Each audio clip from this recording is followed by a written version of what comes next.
Siapa itu ahlul bait? Terkadang disebut ahlul bait, terkadang disebut al-al.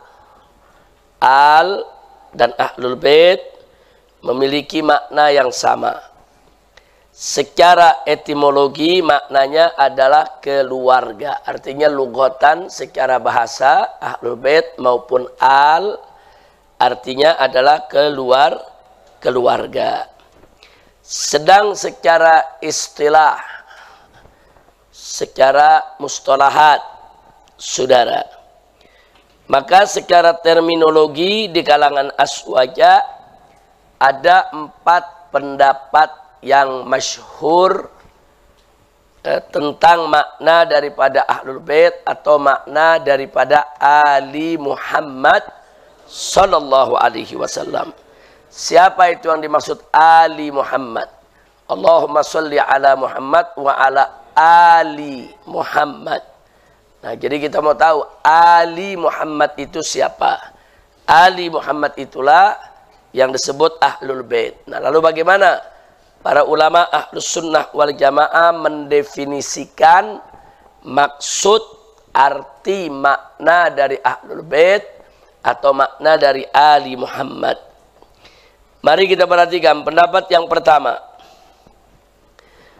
Pendapat yang pertama yaitu pendapat Imam Abu Hanifah dan Imam Syafi'i radhiyallahu taala anhuma. Di mana Imam Abu Hanifah dan Imam Syafi'i, saudara, mengatakan ahlul bait adalah mereka yang diharamkan menerima zakat. Karena ada hadis suatu ketika Nabi mengumpulkan zakat umat, kemudian ketika itu terjadi salah satu cucu beliau yaitu Sayyidina Hasan ibn Ali ibn Abi Thalib sedang bermain-main di seputar tempat pengumpulan zakat tadi.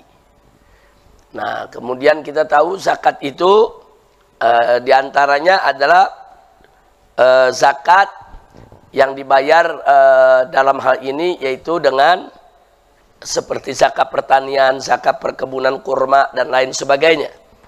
Jadi ada yang dibayar dengan uang seperti zakat harta, ada juga yang dibayar dengan hasil pertanian. Nah, di antara yang dikumpulkan oleh Nabi adalah kurma. Nah, ketika itu Sayyidina Hasan sedang bermain di sekitar tempat pengumpulan zakat, tahu-tahu beliau mengambil, beliau masih kecil, masih anak-anak, mengambil butiran kurma, dimasukkan ke mulutnya, dimakan. Anak kecil kan begitu, nggak boleh lihat ada makanan, ambil, masukin ke mulutnya. Nah, ketika itu Nabi melihat, langsung Nabi mengambil Sayyidina Hasan, saudara, dirangkulnya, kemudian dikorek dari mulut Sayyidina Hasan. Kurma yang barusan mau dimakannya, saudara. Nah, sambil Nabi mengatakan, keh, artinya keluarin, jangan dimakan. Nah, kemudian Nabi mengatakan kepada Sayyidina Hasan, dan itu didengar oleh para sahabat, saudara, di mana Nabi mengatakan bahwa zakat itu ausakhun nas. Zakat itu kotoran. Itu kotoran daripada harta-harta manusia yang dibayarkan, saudara. Kemudian Nabi mengatakan, inna ala Muhammadin la tahilu alaihim az-zakah atau as-sadaqah. Jadi di situ Nabi mengatakan sesungguhnya keluarga Muhammad ini enggak dihalalkan untuk mereka antakulas sadaqah, untuk memakan sedekah. Sedekah yang dimaksud di sini sedekah wajibah. Sedekah yang wajib. Sedekah yang wajib itu diantaranya adalah zakat. Saudara, hadis ini sahih, diakui oleh semua ulama, sehingga ahlus sunnah wal jamaah, saudara, boleh dikatakan secara umum sepakat bahwa keluarga Nabi alaihi salatu wassalam tidak boleh memakan zakat. Nah, jadi keluarga Nabi, keturunan Nabi tidak boleh memakan zakat sama sekali. Hanya saja mereka akhirnya berbeda di sini. Tadi Abu Hanifah dan Imam Syafi'i sepakat. Ahlul bait adalah mereka yang diharamkan memakan zakat. Yaitu keluarga Nabi yang diharamkan memakan zakat. Tapi kemudian Abu Hanifah dan Imam Syafi'i berbeda. Siapa mereka?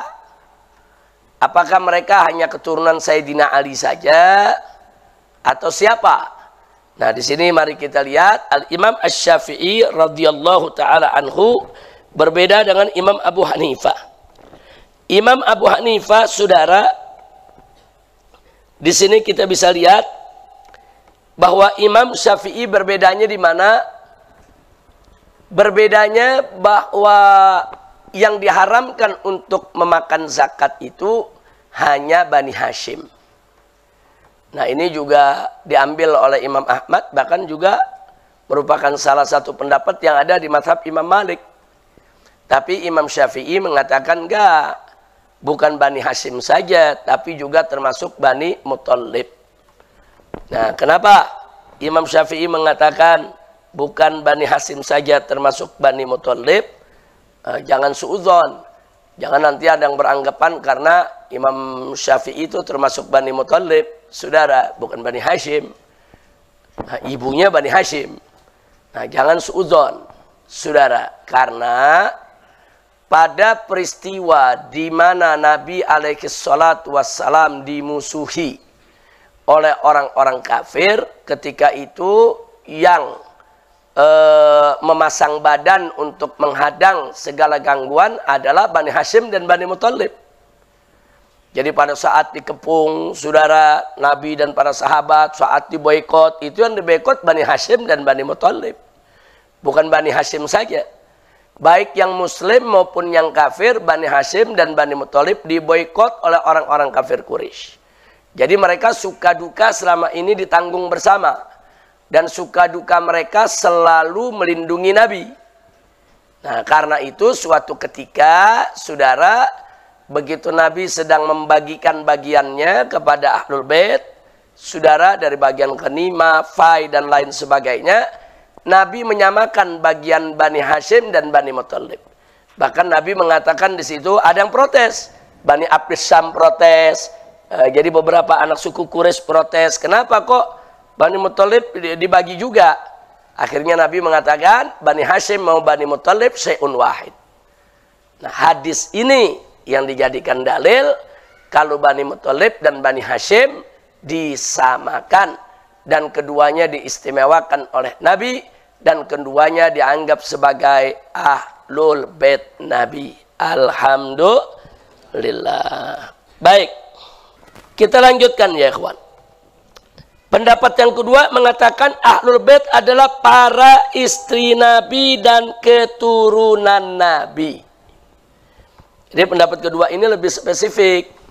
Jadi mereka enggak mencakup semua Bani Hashim. Mereka enggak mencakup semua Bani Muthalib, apalagi semua Quraisy, enggak. Jadi pendapat kedua ini mengatakan Ahlul Bait itu khusus istri Nabi dan keturunan Nabi dari putri-putrinya. Selain itu tidak termasuk Ahlul Bait. Nah, pendapat ini, saudara, yang berpendapat seperti ini adalah Ibnu Abdul Bar dan Ibnu Arabi, serta ada riwayat lain dari Imam Ahmad, dan ini yang dipilih oleh Syekh Ibn Taimiyah. Nah, jadi Ibn Taimiyah juga berpendapat Ahlul Bait itu para istri Nabi dan keturunan Nabi saja. Apa beda pendapat pertama dengan kedua ya ikhwan? Dan apa persamaannya? Nah, bedanya di bagian pertama istri Nabi nggak dimasukkan. Di bagian kedua istri Nabi dimasukkan. Saudara. Kemudian selain itu, kalau di pertama bilang semua Bani Hashim, yang kedua mengatakan keturunan Nabi, maka jawabnya setiap keturunan Nabi pasti Bani Hashim. Tapi setiap Bani Hashim belum tentu keturunan Nabi. Artinya kalau dikatakan keturunan Nabi, ya keturunan Nabi memang Bani Hashim. Saudara, hanya saja pendapat ini lebih spesifik. Bani Hashimnya yang mana? Ya Bani Hashimnya yang keturunan Nabi Muhammad Sallallahu Alaihi Wasallam. Yang ketiga, Ahlul Bait adalah semua pengikut Nabi. Jadi dia bilang semua pengikut Nabi disebut Ahlul Bait atau Ali Muhammad. Nah, ini yang jadi dalil karena dalam Al-Quran kaumnya Nabi Lut disebut Ali Lut. Nah, jadi Ali Lut di situ adalah kaumnya Nabi Lut. Jadi Ali itu kadang-kadang juga diartikan kaum. Nah, jadi Ali Muhammad itu maksudnya kaum Muhammad atau pengikut Muhammad. Sehingga saudara, beberapa ulama dari mazhab Syafi'i berpendapat sedemikian rupa. Seperti Al-Azhari, As-Safarini, Al-Mawardi, dan Imam Nawawi, saudara. Kemudian kita lihat lagi. Yang keempat, lebih khusus lagi. Kata yang keempat, Ahlul Bait Nabi itu hanya para atqiya dari umat Nabi. Jadi umat Nabi yang soleh, yang bertakwa kepada Allah, itulah Ali Muhammad. Nah, ini pendapat Ghadi Husain dan Ar-Raghib Al-Isfahani. Nah, kemudian bagaimana kita menyikapi adanya keragaman pendapat seperti ini tentang Ali Muhammad atau Ahlul Bait? Mari kita lihat. Mengurai perbedaan pendapat di atas, sebagian ulama aswaja menyatakan sebagai berikut. Apa mereka bilang? Ahlul Bait itu jika terkait sakolen, yang ditinggalkan, pusaka yang ditinggalkan oleh Nabi, saudara, maka makna Ahlul Bait adalah keluarga Nabi Muhammad SAW, nggak bisa diartikan lain. Dan jika terkait zakat, bicara Ahlul Bait dalam bab zakat, maka yang dimaksud adalah Bani Hashim. Atau dalam pendapat Imam Syafi'i, Bani Hashim dan Bani Muthalib. Jadi jangan hanya diartikan keluarga Nabi saja. Tapi Bani Hashim, Bani Muthalib itu juga termasuk daripada Ahlul Bait jika bicara bab zakat. Tapi kalau bicara bab sakolen, peninggalan Nabi, maka nggak bisa diartikan semua Bani Hashim dan Bani Muthalib, hanya diartikan keluarga Nabi seperti istri dan keturunannya. Kemudian yang berikutnya, saudara, sedang jika terkait doa, kalau kita bicara bab doa seperti sholawat, sholawat itu bab doa. Allahumma sholli ala Muhammad wa ala ali Muhammad. Maka ali Muhammad di sini maksudnya adalah umat Nabi. Nah, jadi ada sebagian ulama aswaja mencoba merangkum itu pendapat yang empat tadi, saudara, sehingga mengambil kesimpulan seperti itu. Nah, jadi itu seperti jam'u bainal adillah. Dia gabung semua dalil, dia coba pisahkan. Oh, kalau bicara zakat, Ahlul Bait itu Bani Hashim dan Bani Muthalib.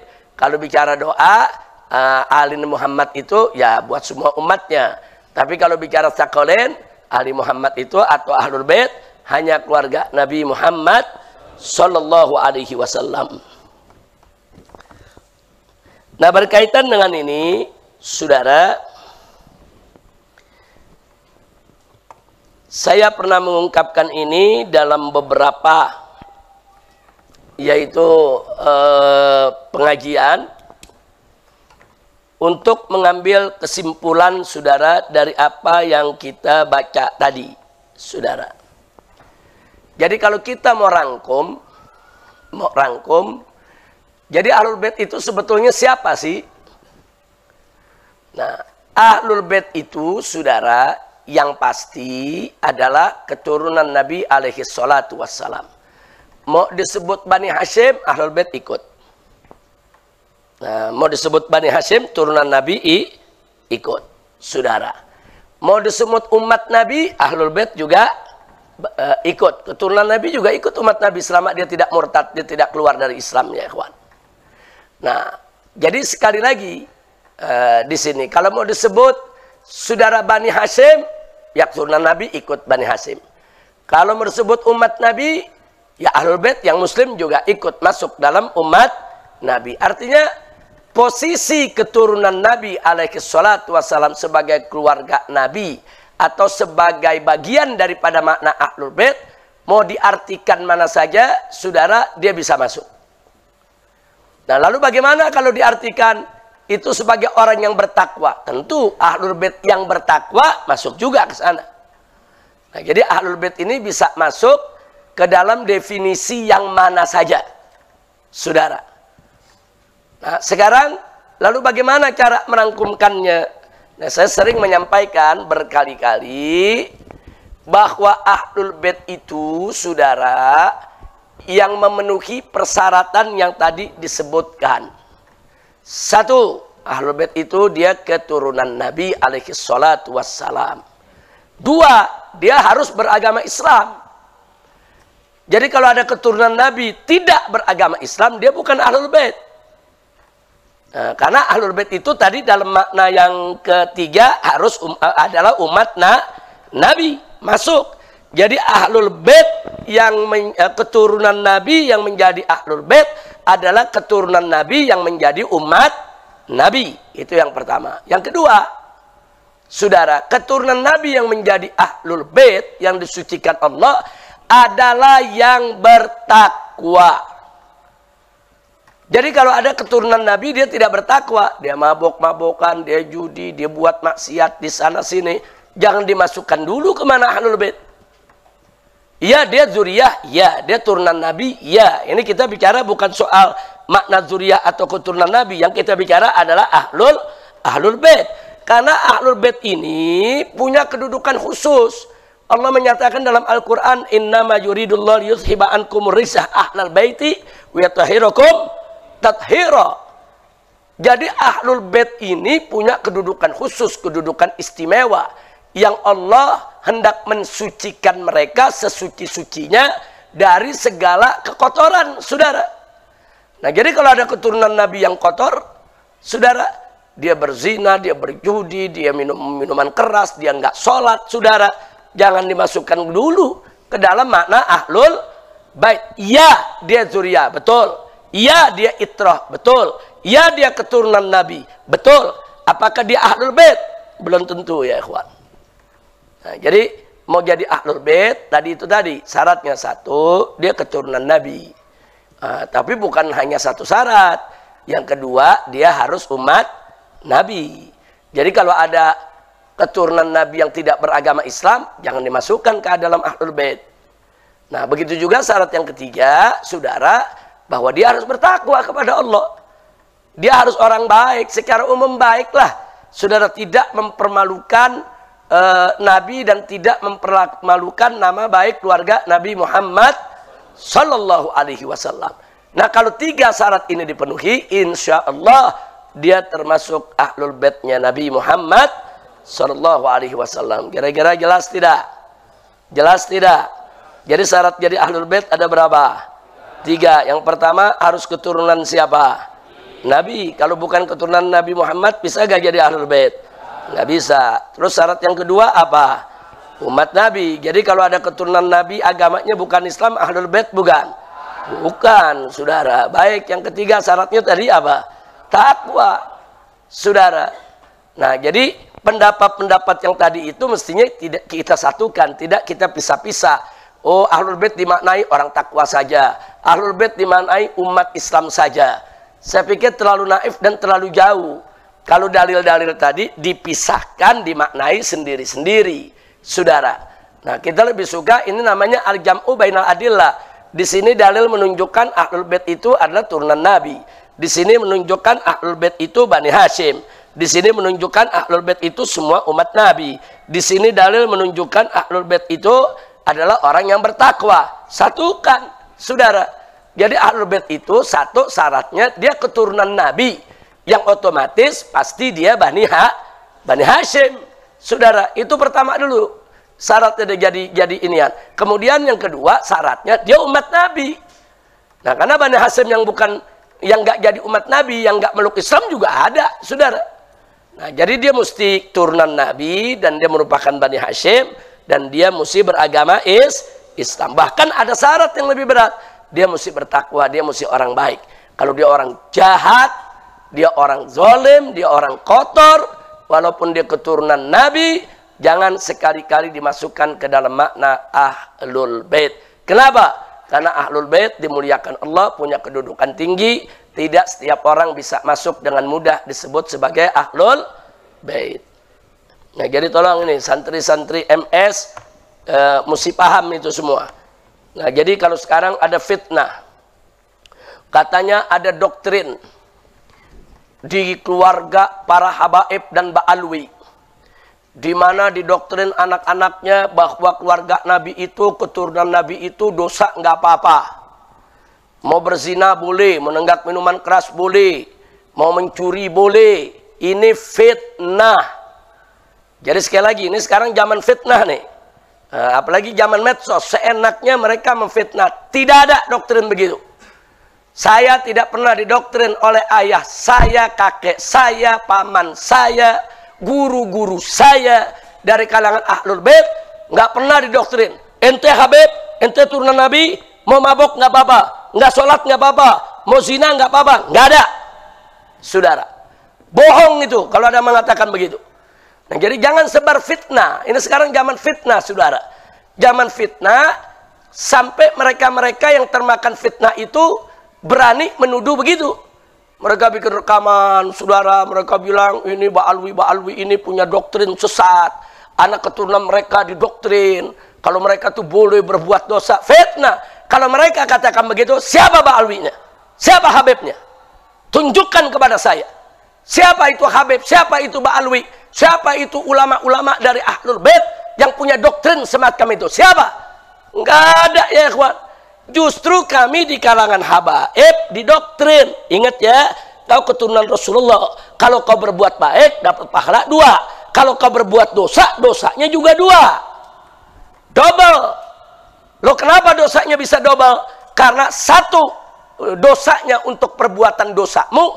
Yang kedua dosanya kau sudah mempermalukan nama baik keluarga Nabi. Nah, karena dalam Al-Quran, saudara, istri-istri Nabi ditegur oleh Allah, saudara, dan diingatkan bahwa kalian bukan seperti perempuan lain, kalian bukan seperti perempuan-perempuan biasa. Kalau kalian berbuat baik, Allah dobelin ganjarannya. Kalian berbuat tidak baik, Allah ganjarin juga dosanya. Itu istri Nabi. Istri yang artinya punya hubungan nikah. Lalu bagaimana darah daging Nabi? Yang punya hubungan nasab, saudara. Makanya para ulama Ahlus Sunnah mengkiaskan. Kalau istri Nabi pahalanya double, kalau istri Nabi dosanya juga double, saudara, maka keturunan Nabi yang punya darah Nabi, kalau dia berbuat baik, double pahalanya. Tapi kalau dia berbuat dosa, double dosanya, saudara. Itu doktrin yang kita dapat dari orang tua kita, dari guru-guru kita. Nggak ada itu ulama dari kalangan habaib mendoktrin para Ba'alwi, nggak apa-apa kalian nggak sholat, nggak apa-apa kalian mabok, nggak apa-apa kalian zina, kalian itu turunan Nabi, kalian nggak bakal masuk neraka. Nggak ada. Fitnah itu semua bohong. Maka itu saya ingatkan kepada orang-orang yang memfitnah Ba'alwi, memfitnah habaib, jangan sembarangan kalian katakan kalau kami didoktrin sejelek itu oleh orang-orang tua kami. Dusta kalian. Nggak ada ya ikhwan. Kalaupun ada oknum habaib yang bicara seperti itu habaib yang suka maksiat. Saudara, kalau oknum-oknum habaib ada yang jadi preman, terus dia ngomong begitu, oh gue habib, gue nggak bakal masuk neraka, itu kesalahan dirinya. Jangan langsung dikatakan itu doktrin para habaib. Kurang ajar. Jadi saya ingatkan ini kepada siapa saja, saudara, mau kiai, mau tokoh, mau habaib, di mana saja, jangan coba-coba sekali lagi menghina atau memfitnah bahwa kaum Ba'alwi, kaum habaib didoktrin dalam keluarga mereka untuk boleh maksiat. Bohong. Nah, makanya saya ingatkan. Nah, jadi baru beberapa hari ini ada tokoh sudah lanjut usia, saudara, tahu-tahu bicara di podcastnya seenaknya. Oh habaib ini ada doktrin begini begitu. Hati-hati. Saya nasihati Anda, jangan sampai nanti Anda su'ul khatimah. Umur sudah lebih dari 80 tahun. Sudah tua, sudah lanjut usia. Jangan sampai su'ul khatimah. Takutlah kepada Allah. Ittaqillah. Ya, kira-kira jelas tidak? Ini semua nih markas syariatnya. Saya kasih tahu, nggak ada tuh. Habaib punya doktrin begitu, nggak ada. Justru kalau habaib berbuat dosa, double. Lebih berat, saudara. Lebih parah dia. Dan siksanya akan lebih keras dibandingkan yang lain. Kalau mereka seenaknya melanggar hukum Allah subhanahu wa ta'ala. Na'udzubillah min dzalik. Bahkan barusan sudah saya katakan, Ahlul Bait itu turunan Nabi yang beragama Islam dan berakhlak baik. Nah, itu ahlul bait ya ikhwan. Di luar itu jangan kita anggap ya ikhwan. Jangan dianggap. Apalagi kalau ada oknum-oknum Habib, anak muda, preman, suka mabok, saudara, ya bukan Habib aja. Semua suku juga ada yang mabok. Semua etnis juga ada yang mabok. Semua bangsa juga ada yang mabok. Betul? Nah, jangan dijadikan satu turunan Habib mabok langsung dibilang, difitnah, wah ini doktrin bapaknya, ini doktrin kakeknya, ini doktrin habaib, kurang ajar. Apakah kalau ada satu orang Jawa mabok, terus langsung kita akan katakan, oh ini doktrin kejawaan? Nggak boleh ya ikhwan. Jangan bawa-bawa suku, manusianya yang rusak, bukan Jawanya. Betul? Begitu juga ada oknum anak muda suku Sunda rusak mabok. Jangan salahin Sunda ya saudara. Apa terus kita mau katakan doktrin orang Sunda, anak muda Sunda mesti mabok? Apa boleh begitu? Nggak ada. Doktrin orang Jawa bagus-bagus, doktrin orang Sunda bagus-bagus. Semua punya tata krama. Kalau ada orang dari suku Jawa, suku Sunda yang berbuat tidak baik, manusianya yang jelek, saudara, bukan sukunya. Kira-kira jelas tidak? Nah, jadi saya katakan di sini, habaib ini bukan malaikat, bukan.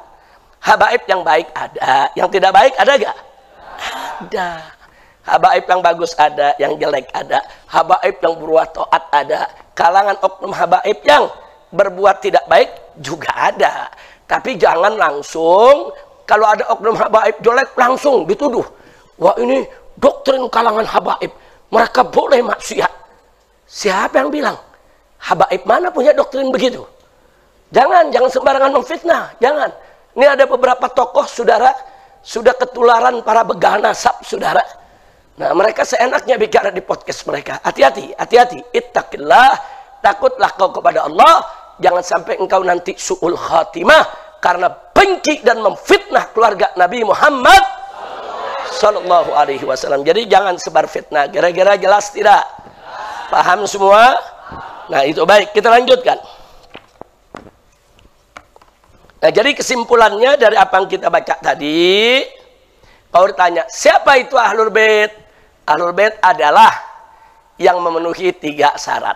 1, dia keturunan Nabi Muhammad Sallallahu Alaihi Wasallam. Zuriyah, dari garis lelaki, saudara. Yang kedua, dia beragama Islam. Yang ketiga, dia berakhlak baik, dia bertakwa kepada Allah. Nah, kalau 3 syarat ini dipenuhi, insya Allah dia Ahlul Bait ya ikhwan. Dia tidak mempermalukan datunya, tidak mempermalukan nabinya, saudara, dan dia insya Allah menjadi salah satu daripada tsaqalain, salah satu dari 2 pusaka yang ditinggalkan oleh Nabi. Yang pertama adalah Al-Quran, berikut As-Sunnah yang menjelaskannya. Yang kedua adalah Ahlul Bait yang ditinggalkan oleh Nabi sebagai penerusnya.